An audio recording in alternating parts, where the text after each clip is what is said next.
Hello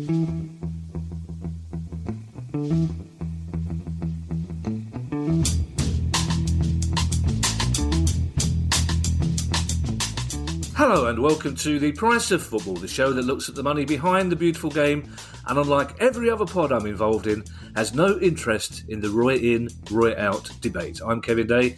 He is Liverpool University's Kieran Maguire. Seriously, Croydon. Seriously, Kieran. I was in Croydon yesterday, and two people just sidled up to me and out of the corner of their mouth went, "Roy in, Roy out." It's like, mate, I'm queuing for Waitrose. This is not the time or place, basically. Hold it! You say Waitrose? You just give it away that you've joined the Condescenti. Kieran, I've always been with Nye Bevan. Only the best for the working classes, Kieran. It's the peasants that make the champagne. It should be the peasants that drink the champagne. The fact that you and I have never actually produced anything in our entire life is neither here nor there. Later in this episode, Kieran, we will hear from Brett Johnson, the new owner of Ipswich Town, and a very, very interesting chat it is. He seems like a very nice man, and he was very open and very honest with us, and I think Ipswich fans will enjoy that conversation. But before that, it's Newsday, and before that, Kieran, I have one big question, and that is, has your dog Finley got himself a Wonky Chomps deal yet? Well, sadly not. I was hoping after his revelations the other day, when he twice decided to interfere with the podcast by opening and closing the doors with a Wonky Chomp, that they might have picked up on him. He is quite a poster boy as well. He's very photogenic, but I'm hoping that somebody's tipping them the wink, but not yet. Yeah, he's a handsome little fella, and I hope in my imagination that he once had a relationship with a borzoi in Moscow. It's just occurred to me, Kieran, that Brett Johnson, the new owner of Ipswich, may be listening to this in America, wondering if he's made a wise decision. Roy in, Roy out, Wonky Chomps, borzois. Speaking of Ipswich, Kieran, they will no doubt be delighted to learn that Premier League clubs are £83 million better off thanks to Norwich and Watford. Yes, this is all to do with parachute payments, and we've seen Norwich and Watford, deservedly, because ultimately they played the best football in the division, go straight back up to the Premier League, and they could be joined by one of Swansea and Bournemouth, both of whom are also in receipt of parachute payments potentially next season as well. But the reason why this has created what can be best described as a minor kerfuffle is that somebody went on Twitter and said, well, you do realise that if they're not in receipt of parachute payments next season, that money goes back to the Premier League, and it is then shared out between all 20 clubs, because it is the Premier League's relegation pot as far as they are concerned. And on the back of that, I think some people seem to be a bit upset and saying, well, hold on, should that money actually be shared out further down the football pyramid? There's a case for saying it should be given to clubs in the EFL. I think there's a bit of an issue here, though, because the EFL itself has, my understanding, it has parachute payments, and it deals with them in exactly the same way. So if a club drops out of the EFL and goes into the National League and comes straight back up, or if it, then the money wouldn't be split between the clubs. So I think it's partly due to this sort of legacy approach. It's a horrible word to use, legacy, these days, since Florentino Perez sort of completely tarnished it. You and I are now legacy football fans, Kevin. We are not what the billionaires are looking for. Does so if Norwich and Watford are promoted, so they have been, of course, so they're in the Premier League. So does that mean they will also get a share of this £83 million? So will they get some of this money anyway? Yes. So they would have received it in 2021-22, and in the case of Watford, 2022-23. Out of the Premier League's relegation fund. But as they're no longer relegated, that money goes back into the big pot. I think the argument being put forward, and you can understand the merits of it, is that, Well, that £83 million, which could go up to in excess of 100 if Bournemouth are also promoted, is that better off further down football? We know that the clubs in the EFL have struggled, and you can see the case that they will put forward. The Premier League will argue, well, hold on, we have given grants to clubs in the Premier League in Leagues 1 and 2. We have guaranteed loans to clubs in the Championship. And also, we are losing huge amounts of money ourselves. So there's a case for both sides. I think from a public relations point of view, it would be a decent thing to do from the Premier League's perspective. I think it would show an indication that when certainly at least some of the clubs in that division have not conducted themselves in a particularly good light recently, to show that, yes, we are aware of those who have far less wealth than we do. So I suspect that the Premier League will become very tight-lipped and not talk to anybody about this on the grounds that if you say nothing, then hopefully people forget about it. Yeah, it wouldn't only be a good PR move from the 6 clubs that you're referring to, but considering the other 14 clubs bandied the word greed about very often last week, it would be a good PR move from them as well. But obviously, if it wasn't during a pandemic, you'd imagine they'd be more inclined to spread the money about. There's every chance that Bournemouth could come up again, meaning I think it would be the first time, but me and research, that all 3 relegated clubs came straight back. But it seems to be more proof, Kieran, that the best way to get into the Premier League is to be relegated from it the previous year, doesn't it? It certainly can help on occasion. At the same time, we have seen Sunderland go straight through to League One. Wolves did the same a few years ago. It wasn't that long ago that Bolton Wanderers were in the Premier League, and now they're in League Two. So it's no guarantee. I was watching the Leicester versus Palace match on Monday night. Oh yeah, and you thought you'd had to crowbar that in, did you? And as soon as Palace scored, I went off in a sulk, as you can imagine. So I thought, I'm not going to watch this. This could really ruin my Monday night. So I revved up the old spreadsheet just to try to see what would happen if we scrapped parachute payments, gave 25% of the TV deal to the clubs in the EFL, which would be clearly of benefit to those clubs.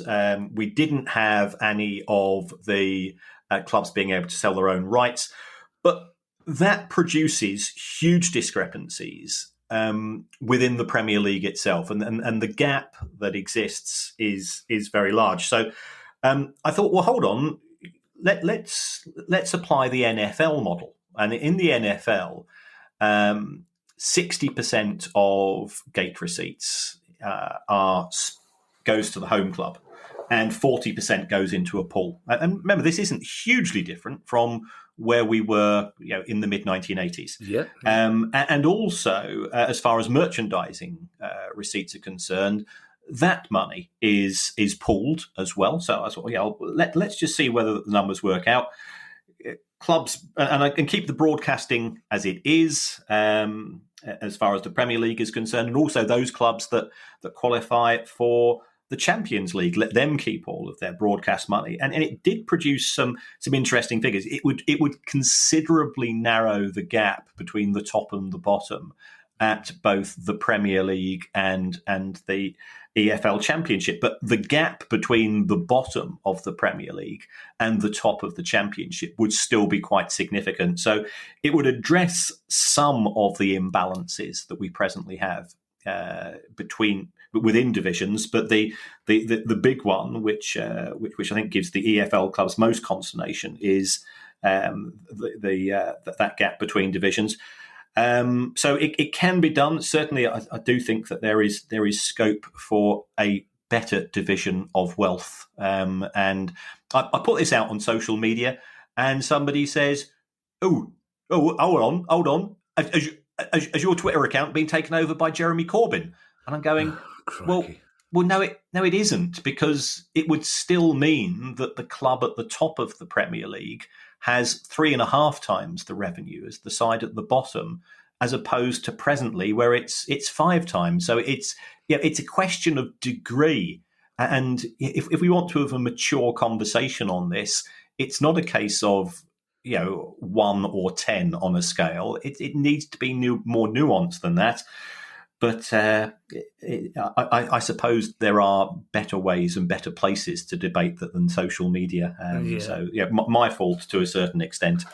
Well, also, in the old days, Kieran, instead of saying, have you been taken over by Jerry McCormick, he would have said, well, why don't you go and live in Russia then? And we would have been here all day answering that question. If it's any consolation, Kieran, I went off in the sulk when Wolf scored on Monday night as well, because it was way too early. So really, what was he thinking of? It's like, seriously. And it's just typical players like, well, we've done a good thing. Well, we won't do that again for the rest of the game, will we? They've got that off their chest early. But no, as we know, as you crowbarred in Palace losing, I'll crowbar in what you really want to do is score in the 95th and a half minute. Away with your second shot of the match. With the second shot of the match. It's Kieran. It doesn't say that in the records at the end of the season, does it? It just says, I know. Still with the Premier League, and they want to scrap their upcoming domestic media rights auction. Is that because they know they won't get as much money as they hope? Well, that's partly. This is a story which came from the Financial Times, and I think it's indicative of just where we are in the fact that. In 2021, that football's even mentioned in the FT, because I can assure you, when I first started reading it, which was a good few decades ago, it was just not seen as anything other than a joke industry. But if we take a look at the auctions for the Premier League rights.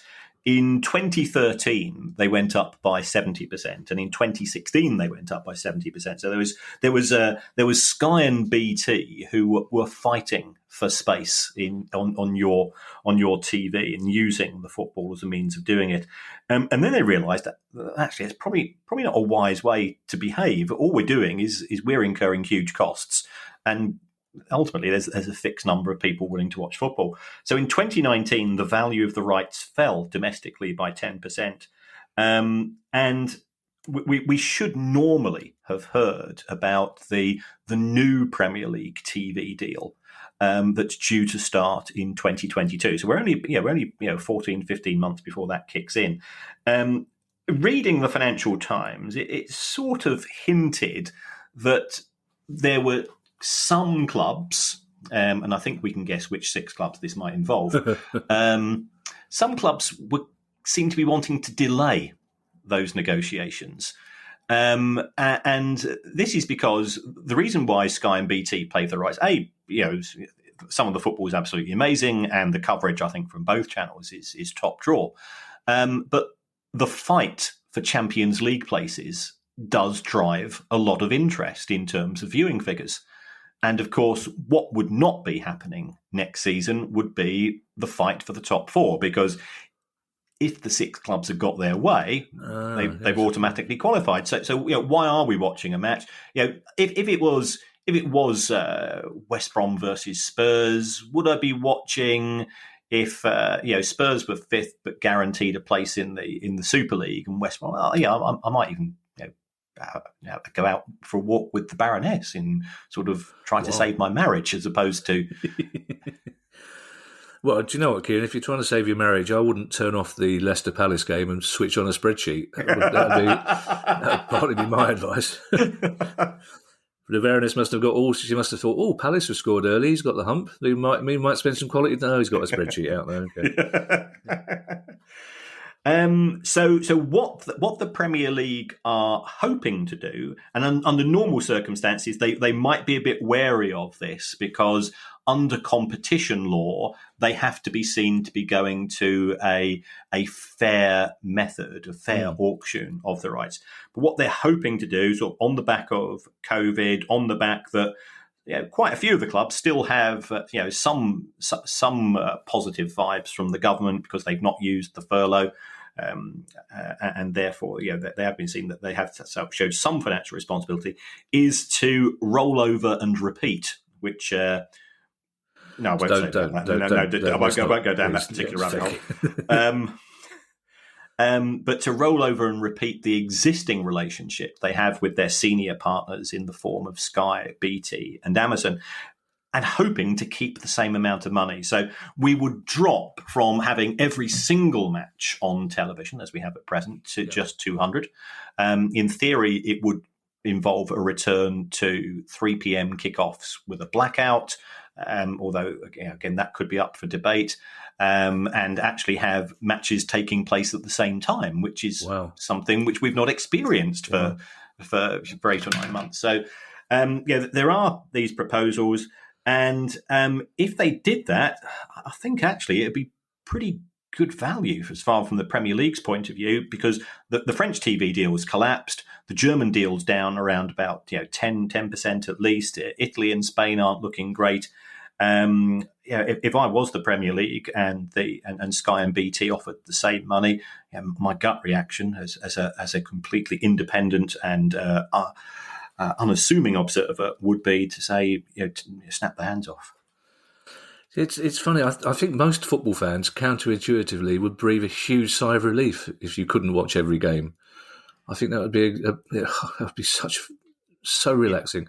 But also, do you know what? It's very interesting. It's never occurred to me before, Kieran. When you talk about there's only a fixed number of people who want to watch football, that idea of attracting new fans to watch football on TV, because most subscriptions, of course, will be in households. You'll have parents watching the football with 2-3 children, and it will be possibly 20 years before those children are old enough to be in their own household subscribing as well. So it's never occurred to me that it's very difficult to attract new people, because every football fan you imagine would be. I know there are people who, out of protest, won't have Sky or BT subscriptions, and that's absolutely fine and understandable. But for the most part, everybody who wants to watch football is already subscribing to something. So attracting new viewers is a very difficult thing for them, isn't it?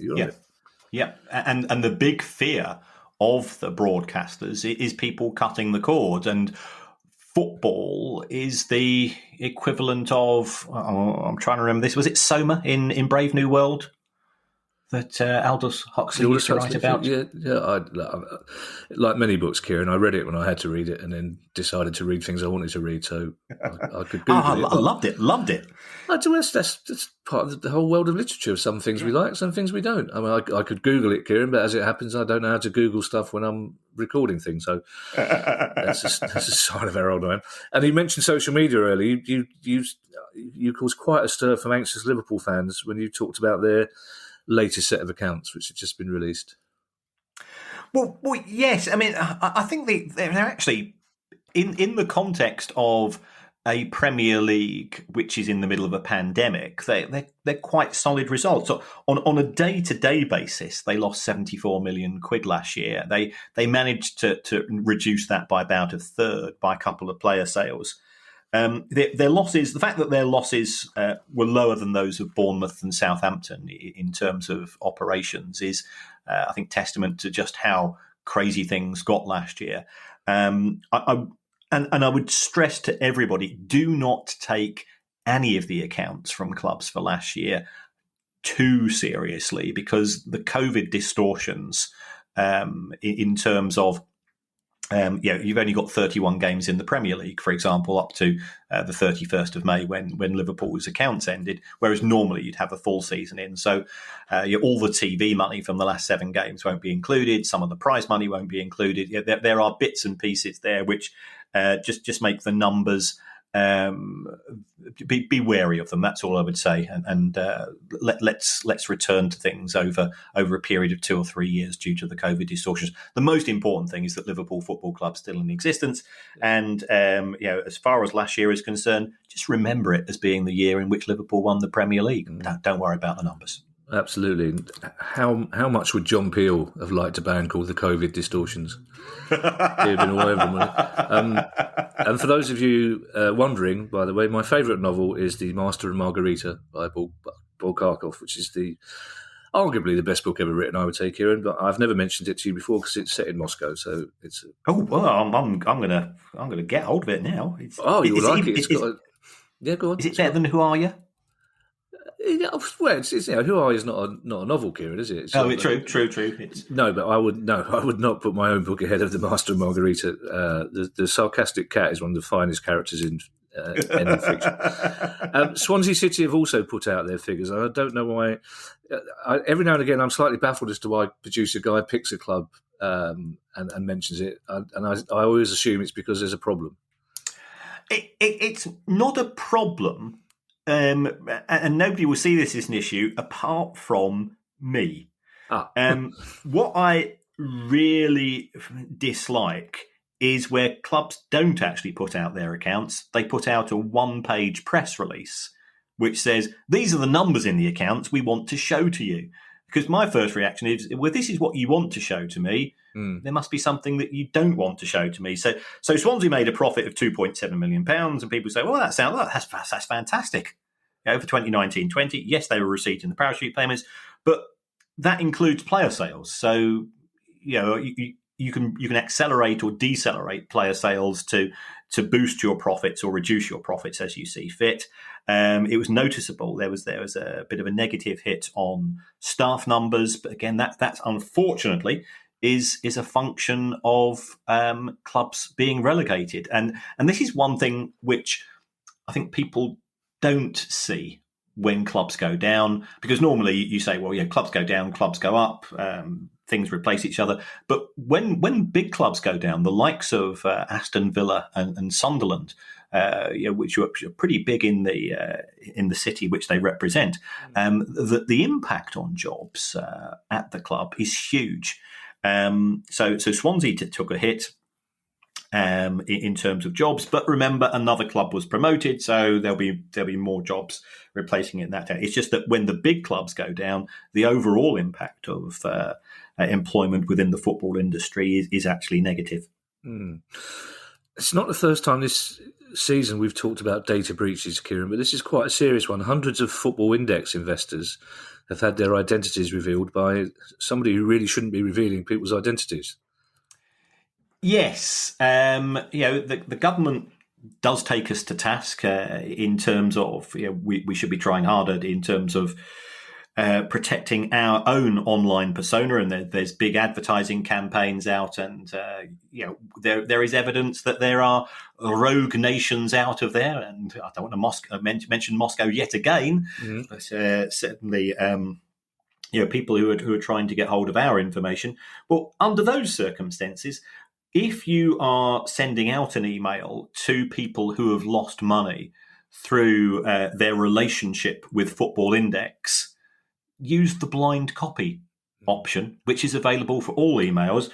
And then to go and send out another email half an hour later to say, we now realise we have given you the email addresses of every other person that's contacted us in terms of losing money. That's actually quite sensitive, because if I'd been involved, perhaps I would not have wanted the world and his wife to know that I've been involved with Football Index, potentially lost a hell of a lot of money. Something, if people want to publicise it, that's their right. If people want to say, I really need to keep this quiet, because what happens in those circumstances, and I'm not saying that this is right or wrong, where you have lost a lot of money and you've not told your spouse, or you're not told the rest of the family, and you're looking at a 5-figure loss, and all of a sudden it goes out to everybody, it gets passed around on WhatsApp groups, or it now appears on it turns up on Facebook. Oh, did you go and see that Joe from down the road lost 40 grand? And then then their partner will say, Joe, need a little bit of a word about this. It's okay. It was an error. There was no malice involved, but the government really needs to be setting the standards in respect of this type of thing. Of course they do, Kieran, because it's not long since that the government forced TV production companies, for example, to spend hundreds of thousands of pounds on software, etc., to make sure that their data were secure. And for them to do this, mistake or otherwise, it doesn't fill you with absolute confidence, does it? Our next story, Kieran, is in a part of our occasional series called "Closing the Stable Door After the Horse Has Bolted." Because the Italian More Football than occasional these days. Yes, absolutely. The Italian Football Federation has approved a rule that would ban clubs who sign up to breakaway competitions from competing in Serie A. And you know my problem with this, Kieran, and I understand why they're doing it, but do you not then risk that you force those clubs into an actual Super League in future? If clubs like the Milan clubs and Juventus and Roma say, right, well, if we're going to get banned, we need to make more money. If you're going to ban us from competing, then we'll set up our own domestic league and European league. Do you not run that risk? I think that is a potential, because remember that the Premier League is a separate institution from the English Football League. Absolutely. Now, albeit, and we've got to give the right credit here, I think the Premier League clubs, or the people involved at least, they did go through the right protocols because they got approval from the Football Association. But you're absolutely right. And I think there is talk in the Premier League about introducing a similar rule. Where that would leave a scenario where another Super League was being created is uncertain, because unfortunately the Football Association at present doesn't have a lot of credibility domestically following Greg Clark's somewhat calamitous end to his career. And there is a bit of a void there. So it's not showing leadership. Could clubs just say, well, we will set up a separate Premier League and invite another half a dozen clubs along, and that will be a sealed division as well. And the Football Association says, well, we won't let you play in the FA Cup, and they'll just turn around and say, okay. Fair enough, yeah. Two more stories, Kieran, before we get to that really rather nice interview. Firstly, Zlatan Ibrahimovic is being investigated by UEFA over, and I quote, an alleged financial interest in a betting company. I imagine he greeted that news with an indifferent yet slightly arrogant shrug, the sort that the producer guy gives when you ask him where the money is. Just to clarify, is he being accused of making bets or of having an investment in a betting company? No, I think the accusation is that Zlatan Ibrahimovic owns 10% of a company called BetHard, which is based in Malta, where there seems to be an awful lot of gambling companies for such a small island. And this would be a breach of the rules of UEFA, because there is a potential conflict of interest here. If he was to win, but to me, my gut reaction is that is that any hugely different from the position of Bet365, who owns Stoke, who in theory could say, okay, boys, make sure you concede 4 tonight, because we've got some big money on it.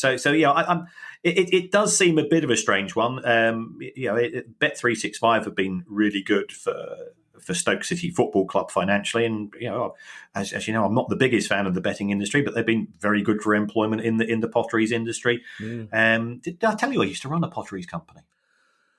Surprisingly enough, Kieran, no. Hang on, let me just check my list here. Hang on, I'll just do some paper.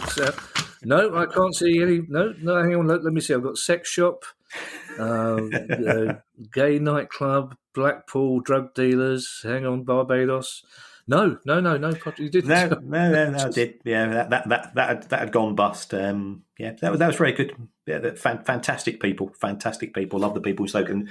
For those people, this is not where we got that 5,000 job lot of Price of Football mugs from, is it? Yeah, the ones which we still have. With football with 1 O.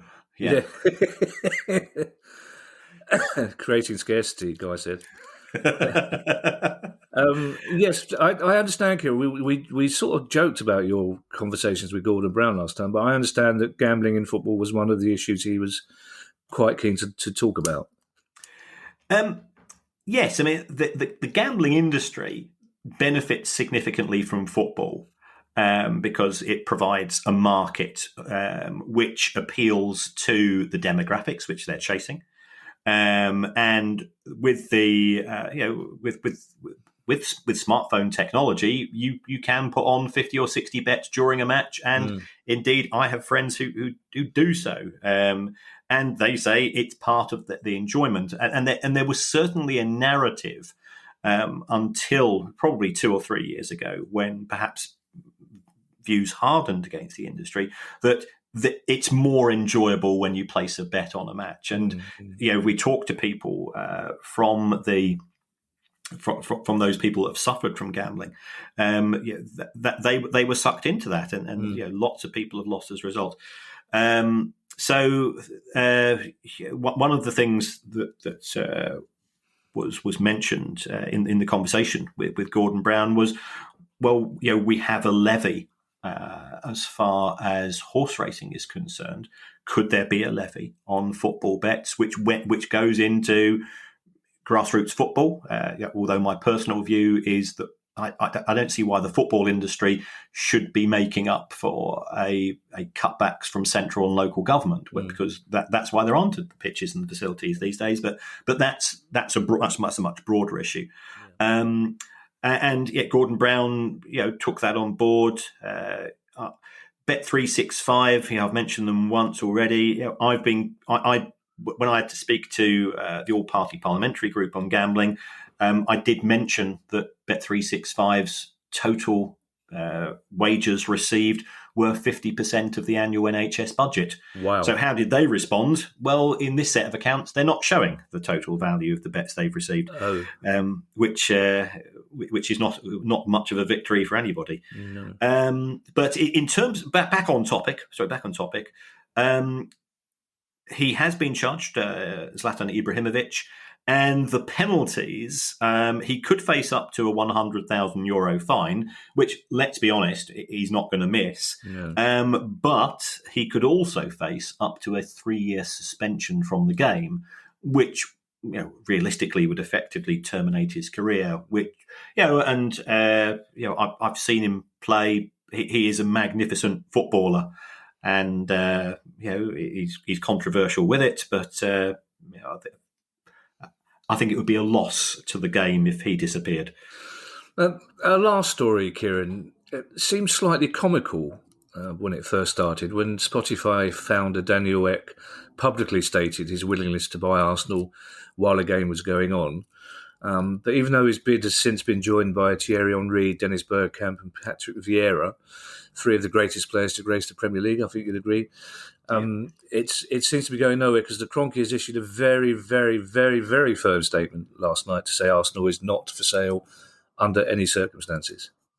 Yeah, the trouble I have with this bunch is that I keep mistaking them for the Kroenkes. and we both have a few showbiz stories involving those, which can't get past producer guy on the pod. No. Because we do have an audience which is we've got some younger members of the audience. Arsenal Football Club is a private company. So Stan Kroenke owns practically all of the shares. There's a few splattered about amongst a few other investors, but he owns as many, a huge number of shares. A few years ago, Alisher Usmanov owned 30% of Arsenal, and he had been trying to get appointed to the board of directors. And even owning 30% of the club, Stan Kroenke used to turn around and say, no, I've got 65%, and therefore I can do what I want. So I think what we've got here is a very stubborn billionaire. So whilst Daniel Ek has put out a public offer, and that offer, I believe, according to the newspapers, is around about £1.8 billion, and that did tie into a valuation I did about 3 or 4 years ago. And remember Thomas Markham, who came on the show? Yes. I used Thomas's model, and it was 99.8% or 99.7% accurate at the time. So, he's a very clever guy, Tom. I suspect that Stan Kroenke wants a wee bit more, because otherwise, why not hold on to the club? He is worth 2 or 3 times the amount of money that Daniel Ek has. So he's very much in a position to say no. He's had his nose put out of joint by Super League. And I don't think he wants the humiliation of being forced out of town by a new kid on the block. So it was a very public offer. I did see that Arsene Wenger said the best deals are done in private, and this one is being conducted on Twitter. So, I can understand the positions there. I think it would be very challenging to force this one forwards from where we are at present. Interesting to hear you say that the Kroenkes are worth 2 or 3 times more than Daniel Ek, because the way the story was initially presented, certainly on Friday night when it first came out, was that this guy Daniel Ek could buy and sell the Kroenkes, and this pretty much they would have no choice but to bow down to this ultra-rich billionaire. But that's a tautology, obviously. But of course, it turns out that's not the case. I was quite surprised when you told me that. Yeah. I mean, the trouble is we're talking about ultra high net worth individuals, and where trying to get a definitive determination of their wealth is difficult because they have many fingers and they have many pies. But Stan Kroenke has been very successful, whereas Daniel Ek is still young. And yes, Spotify is a very successful product, and he's made a lot of money on the back of that. And unlike the musicians whose music is shown on Spotify, but that's for a separate pod. If you've got a private company, it's private for a reason, and you are able to simply say no to any offers and be under no pressure. Whereas if it was a public company and somebody made a public offer for it, then the directors sort of are duty bound to act in the best interests of all shareholders. But the trouble is here, all shareholders is effectively Stan Kroenke, and Stan Kroenke will do whatever is in the best interest of himself. Speaking of American owners, it's interview time, Kieran. We managed to get a chat with Brett Johnson, who's co-chair of American club Phoenix Rising, who is now co-owner of Ipswich Town and has already made a very significant promise to Ipswich fans.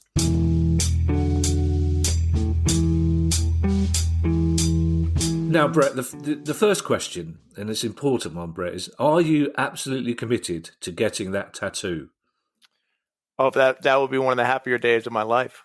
Absolutely. I appreciate it. I guess for context to your listeners, I have gone on record with stating that we get Ipswich up to the Premier League. I'll be getting a tattoo to memorialize that. So yeah, I think that'll be a good day for me. Have you already planned what the tattoo will be? No, I've started to think about it a little bit. First and foremost, I got to kind of break it to my wife. So I'm trying to take baby steps, but she doesn't follow me, relative to any of this stuff. So I'm wondering whether or not one of her friends who maybe listens might kind of break the news to her, or I'll just kind of say to her on a future visit to Ipswich Road, God, wouldn't it be nice to have that logo just sitting on my shoulder? Or, Yeah. In my experience, most wives are quite happy when you turn up with a giant horse tattoo on your shoulder for no apparent reason. Brett, before we talk about Ipswich, we are a global pod. So can you tell us first a little bit about your involvement with Phoenix Rising and what your ambitions still are for them? Sure. Yeah. So by way of background, first of all, I should start by thanking you and telling you what an honor it is to be on your podcast. Thank you. So Brett Johnson, by way of background, about 7 years ago, I bought a USL franchise in Phoenix, Arizona called Arizona United. And then we rebranded it to Phoenix Rising. And I'm very fortunate to bring in an incredible group of partners. And one of my partners convinced young Didier Drogba to join us and finish up his career and join our ownership group. And then, as I described, we've kind of been one of the more successful minor league soccer franchises kind of on and off the pitch since that time. And then started to think about how to use football in the most positive sense to drive social and economic impact and change. And I started buying up some rights to additional markets. I own the rights to Rhode Island. And then I also acquired a team in Tucson, Arizona. And then along the way, my partner, my co-chairman in Phoenix Rising, Berkay Bakai, and then Mark Detmer and I, we started thinking about acquiring a club in England. And we had a couple attempts that didn't come to fruition. So we're thrilled that what I would describe in our third attempt, we were able to kind of structure an off-market investment to acquire Ipswich, and really, really excited and pleased with getting that deal done. And now the work really begins. Was Didier Drogba one of the people that led you towards English football? Possibly. I mean, we had been approached, like a lot of people, to kick the tires on Newcastle. Really? We thought that was compelling. But again, I look at Newcastle and on a risk reward basis, incredible brand. But if you're buying it in the Premier League, you've got a lot of risk. It goes down. Yeah. And probably not a lot of appreciation, other than what I would say is it's an unbelievable brand that's probably not kind of punching in its weight class. But we're happy for a lot of reasons that it kind of set us on a path to look at England, and then again ultimately get to the point where, when we looked, all things considered, we just feel Ipswich is right team, right brand, right culture, right market, right time. And so really pleased that with Marcus Evans' support, we were able to get this to the starting line. Can I ask you what some of those reasons were then, that they seem to be the right fit for you so quickly?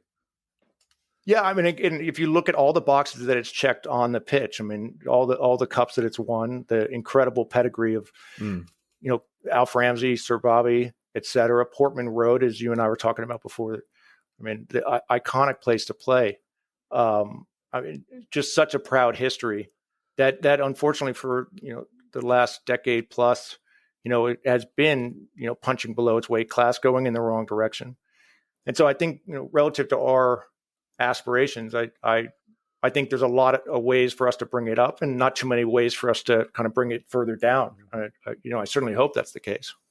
You talked recently about the history, the pedigree, and the gravitas of Ipswich Town, which are all things that the fans want to hear. And to my generation and to Kieran's, they were a brilliant, swashbuckling, continental-style team back in the 80s.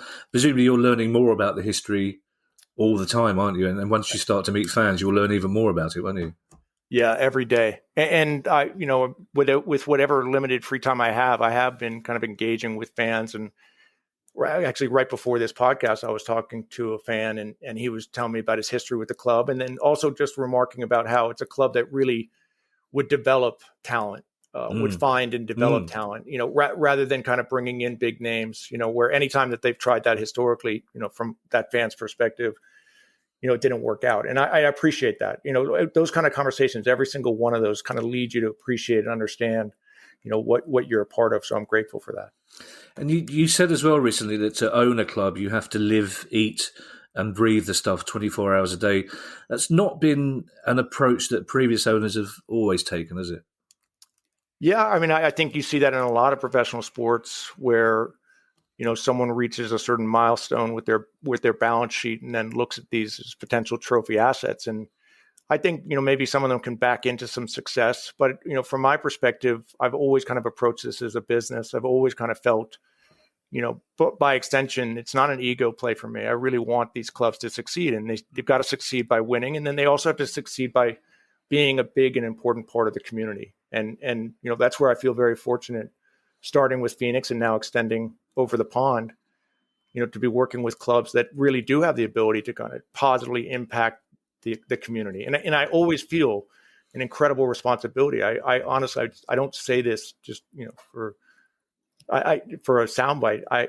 This is an asset that is part of the community. The success lives and dies by the support of the community. And I view my role as to be a steward, to kind of make sure that the community feels that sense of ownership and pride. And I feel fortunate just to play whatever small role it is, kind of tipping the scale to hopefully that end. You've just earned yourself a lot of brownie points, because you've used the Price of Football's favourite word when it comes to ownerships, which is stewardship. Kieran in particular, and I'll bring Kieran in here because you've always argued, Kieran, that a club owner first and foremost is the steward of a club for a certain time, haven't you? Yes, because the owners will be there, ideally for as long as possible, but the club will live on for generations. And it's great to hear Brett say, that's his perspective of it as well. I look forward to all his success at Ipswich. As somebody that's been there as an away fan, it's always been a great day out, and that's something which I think is unique in football. Kieran, I want you to pay attention. 2 questions running here. I know it's difficult sometimes when you're listening to me, but previous owner Brett, Marcus Evans, had to lend 7-figure sums to the club most seasons. So how do you address the challenge of being ambitious on the pitch and fiscally responsible off it? Yeah, I mean, again, with utmost respect to Marcus for that commitment and to other owners, because as I describe it, it's certainly not for the faint of heart. Financially, it's not for the faint of heart relative to time. The amount of time that my partners and I put into all of the assets that we have a responsibility for, have the pride and joy of being a part of. It's a requisite. If you're not putting in those hours and really making sure you've got the right leadership off the pitch, getting the right players on the pitch, I struggle to understand how you'll be successful. And then, I think our approach financially on this is, we view every dollar that we put in as equity, if you will. We intend to be good stewards of that equity, and we're seeking a return on that equity. And for us, that's going to be because we ideally first stage get it promoted up, the championship, and then from there, God willing, up to tattoo land, up to the EPL. You've installed. Oh, sorry, I did. That's terrible, isn't it? I accuse Kieran of having no attention span, and I forget exactly what it is I was going to ask him. It started. The sum rumoured to have been paid for the club is around £40 million, which to me, Kieran, strikes as a bargain for a club with the potential and the size of Ipswich Town. Yeah. Sorry, go ahead, Kieran. Yeah. As a League One club, I think it's a fair price, and I'm sure Brett's done his due diligence and has been in the data room. As a club in the Championship, then it starts to tip, and once you get into the Premier League, then then clearly it is a good price. But as Brett, I'm sure, has done his homework, they're not easy steps, and competing in the Championship is a license to lose money, unfortunately. Brett, you've installed Mark Ashton as CEO. He was Championship CEO of the Year in 2019, and he obviously knows English football inside and out. What do you hope to gain from him other than insight? Yeah, I mean, let's start from the fact that I think as an American who, along with my American partners, have tasted some success in North America, I think the greatest sin we could have taken was to think somehow our success could translate to England. And so, to that end, I always felt kind of, England's where smart money goes to die. If you don't really get someone, what I would describe as English, to really steer the ship. And I had the pleasure of meeting Mark Ashton several years ago at a USL board meeting and was beyond impressed with the pragmatic, disciplined approach that he takes both kind of on and off the pitch. And, that impressed me. And as I thought to myself, if I ever have the opportunity to invest or own any asset in that fine country, I wanted someone like Ashton, in the tent, if you will, on the team. And so thrilled to have him. And again, I think, that accolade that he won in 2019 is appropriate. His eye for signing talent and for monetizing it, is very positive, because we look at it as well. These clubs, you do want to make sure that you can find ways to find commercial success in addition to obviously, performance success, if you will. And we hope to strike the balance between the two. But so I'm thrilled to have him at the helm. I mean, I think, Paul Cook, I've been very impressed with what he's done, and I think he's the right manager for the club. And we're going to be busy, in this transfer window, and hopefully can really bring in the talent that's going to just, not stop at anything until, this club is again, at a minimum, back up a championship.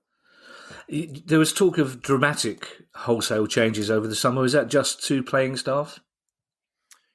No, I think we're going to change not just the playing staff, but we're going to invest in Portman Road. I mean, my understanding from a distance is it's a fairly tired venue, and I think there's probably a fair bit of what I'll call low-hanging fruit of changes to really have that the supporters that come first and foremost, they recognize it on the pitch.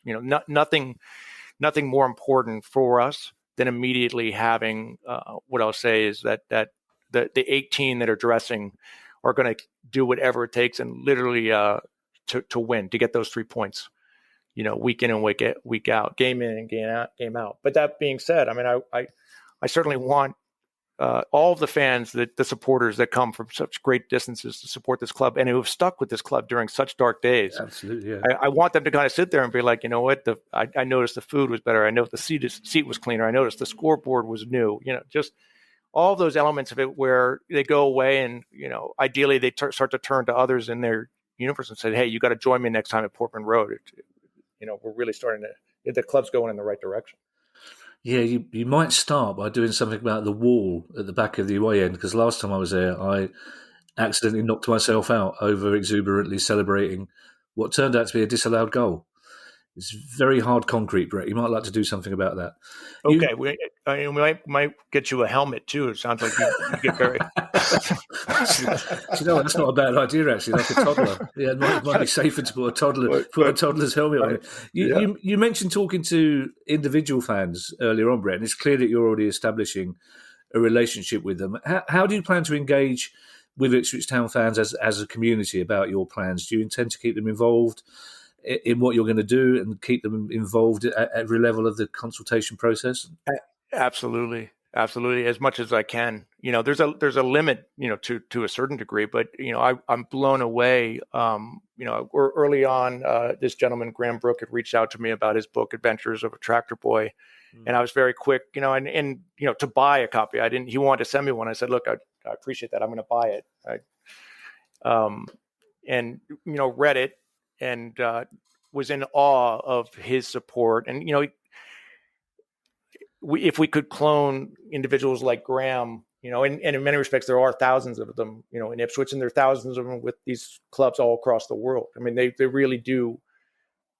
Their commitment is inspiring. And it's one of those elements that one of many reasons why we will work tirelessly to make this club a success is to reward individuals like Graham, and by extension, everyone that commits so much, and that this means the world to them. I've enjoyed starting to develop a relationship with him. I've started, engaging with a lot of fans. The outreach through, whether it's LinkedIn or Twitter, et cetera, has been positively overwhelming. And I slowly try to chip away at it and just acknowledge if someone took the time to reach out to me and say thank you and hello. I try to, at a minimum, just acknowledge and appreciate their support, and don't take any of it for granted. And I probably, in some respects, no matter how hard we invest, how cautiously optimistic I am in terms of us getting this moving in the right direction. I mean, at the end of the day, sometimes the ball doesn't bounce the way you're going to. We're going to have a couple games that are not going to go our way, and I guess I want as much goodwill as possible when during those days where you might have a bad run of form for a couple of weeks. Do you know the very name Tractor Boys, Brett, is one of the beautiful things about English football, where fans take something that was originally meant as an insult and claim it as their own, and are now proudly call themselves a Tractor Boy. You'll hear many versions of how that name came about, and eventually you probably will get fed up with being asked how much you hate Norwich. But in the meantime, it's a lovely journey. It's really exciting for Ipswich fans, I imagine, to hear you talk about falling in love with the club in the way you are, and falling in love with fan culture. Can I ask you though, Brett, about a bigger thing? Can I ask for your thoughts on the Super League, and in particular, has it made it harder for fans, do you think, to trust American owners? Yeah, I think so, and rightly so.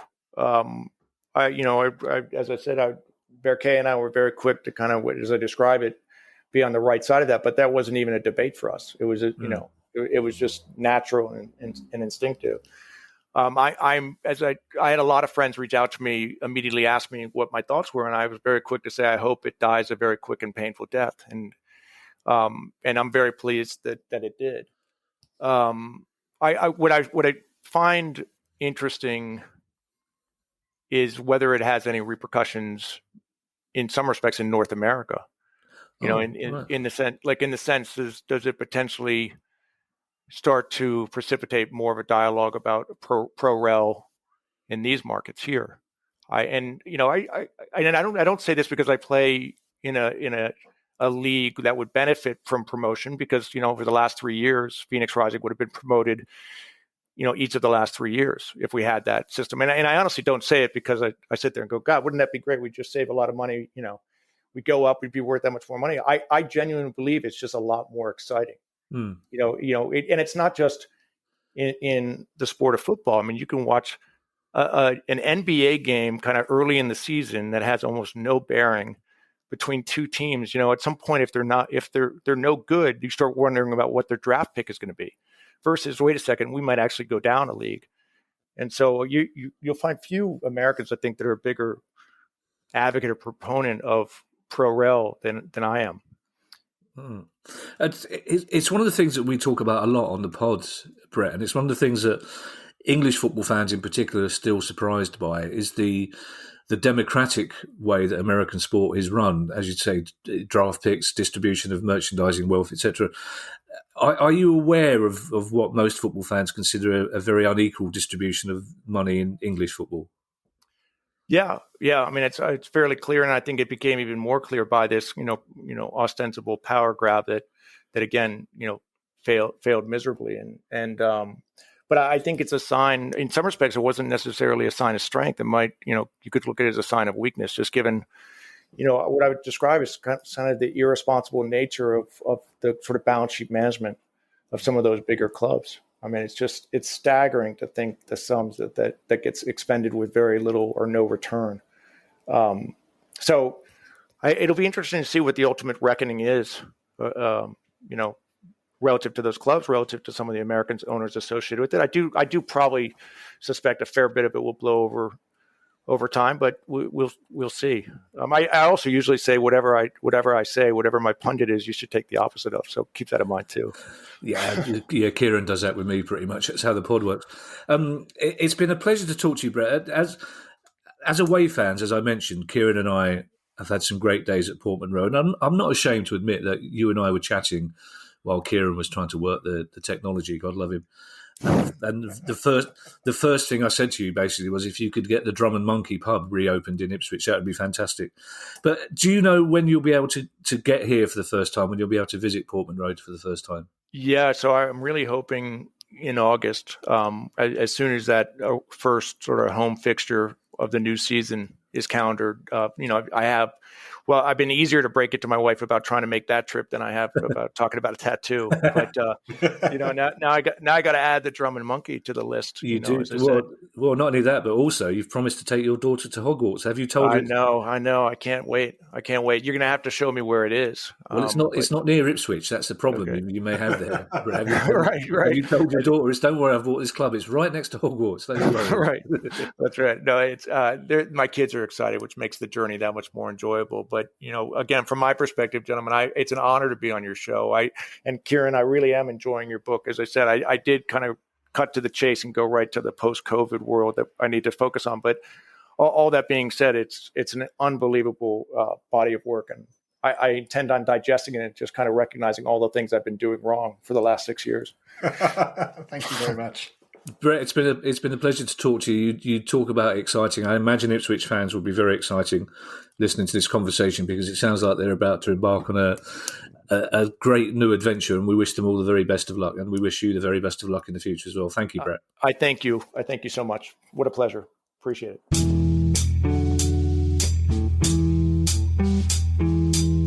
There's a few things to unpack from that interview, Kieran. And as I say, he came across as a very likeable, very nice chap. I enjoyed talking to him. First thing, he's read your book then? Yeah, well, that's what happens when you send people copies of your book, Kevin. Ah, okay. You just send them random copies and hope somebody will pick. In case I've now shamed him into reading mine, I should also own up to a little white lie that I told in that interview. I did knock myself out at Ipswich in an away match, but it wasn't at the back of the away end. It was in an executive box, and I didn't feel. I know Brett's finding his way in English football. I didn't feel that the concept of blagging your way into an executive box and then getting so bladdered that you forgot the difference between a concave and a convex window, which is exactly what happened, really. Just concave, convex, who knows? It just came out of nowhere. And so, but also there's a couple of serious points there. I like the fact that he's clearly buying into the culture of Ipswich Town, and that's great. He's learnt the history, he's passionate, he's talking to fans. But he's also honest enough to admit that he's doing this to make money. But some of the money, Kieran, comes from an investment fund that also manages Arizona state pensions. Will that affect the club's approach? Will they have to be a bit more cautious when they're talking about money that's that's being invested in a public benefit? I think major decisions would have to be approved, but and this is not disrespecting Ipswich Town Football Club, the value of the Arizona State Pension Fund is so huge that Ipswich Town doesn't register on it. Right, okay. So, I think they'll give them a fair degree of latitude as to how they choose to behave. But I'm more concerned now that you've confessed Waitrose and going in executive boxes. Your man of the people position is slipping here, Kevin, if you don't mind me saying so. I think you'll find Nye Bevan said that if a football fan could in the speech he made in 1946, only the best. No, literally, we blagged our way in. It's a very long story. Who knows? Why would you even have concave or why would you have mirrors that stick out like portholes on a ship? Not windows. Anyway, long story. It was only we were an hour into the train journey home before they were able to tell me that the goal I was celebrating had actually been disallowed. Oh no! I know we lost 3-0. I thought we would won 1-0. We lost 3-0. It was a good night though. Excellent. But I think, with all due respect to Ipswich fans as well, I think the big news that came out of that interview would interest Newcastle fans. The fact that he was seriously looking at, and he said it went way beyond tyre kicking, that he was seriously in the market to buy Newcastle United and decided it wasn't worth it. Yeah, and Newcastle, to get Newcastle up to the next level would involve an awful lot of money, because it's not just competing against the big six anymore. We have seen Leicester, Leeds United, I think Villa. They've had owners that have come in and have spent. And I think he's perhaps looking at it from the perception of, to a certain extent, you're going to get involved in an arms race because you're competing for players in that particular pool, and there's more and more clubs trying to get them. And it's going to cost you £300 million to start off with. Now, we've seen the owners of Liverpool, FSG, that they bought Liverpool Football Club for $300 million and could sell it today for 5 or 6 times that amount of money very easily. So if you get it right, it's great. But Liverpool, to a certain extent, were a bargain at £300 million a decade ago, and FSG benefited from the fact that the club had been run poorly by Hicks and Gillette, and who'd put the club on the brink, and they therefore picked the club up to a certain extent as a distressed asset. It certainly sounds though that Ipswich fans are in for a quite exciting time. It certainly sounds like they're in safe hands financially anyway, doesn't it? Yes, yeah. I mean, we've had communication with Brett Johnson since, and he wants to come on the show again to show what he's doing in the US. And I think that would be a fascinating listen, because it would broaden our horizons, because he's very much committed to the idea of clubs being the focal point of the community and all the good that they can do in bringing people together. And I think that's something which, if I'm honest, at the start of when we go back to when we started this show, I was sort of aware of, but I've been coming sort of increasingly more and more committed to that position, because we've had the opportunity to talk to the people at Tranmere and Accrington and Lincoln and other clubs where this is so much central to their ambitions for the club. Kieran, it's Questions Day on Monday, so if you have, lovely listeners, any questions at all on any aspect of football finance, then email us on questions@priceoffootball.com. We didn't have time in the last pod for you to say your traditional goodbye, Kieran, but we got a spare minute, I reckon, before we hit Guy's golden overtime clock. So I'll pass it over to you to say goodbye. Well, thanks again, folks, for your feedback and support. If you could press the follow button, it's no longer a subscribe button on that big Apple podcast or your Spotify podcast. And, for Arsenal fans, you could be helping somebody take over their tenuous link. If you could give us a review as well, give us those 5 stars. It genuinely makes a difference. I think we got up to number 12 in the sports podcast charts last week following Super League. It's just that, if a producer guy or Kevin or myself, or we approach somebody such as Brett Johnson or somebody else in the football industry and say, we're a couple of old blokes grumbling about football finance, do you fancy coming on the show? One of the first things that they're going to do is to see where we are in the charts. And those 5-star reviews, we don't know how the Apple algorithm works, but we do know that it makes a difference. So, apart from that, thank you very much for your support, and take care, everybody. You see, that's sensible advice for getting algorithms sorted. My advice to Guy was phone people up in a Swiss accent. Automatically assume that they're on a decent pod. Bye, everybody. The price of football.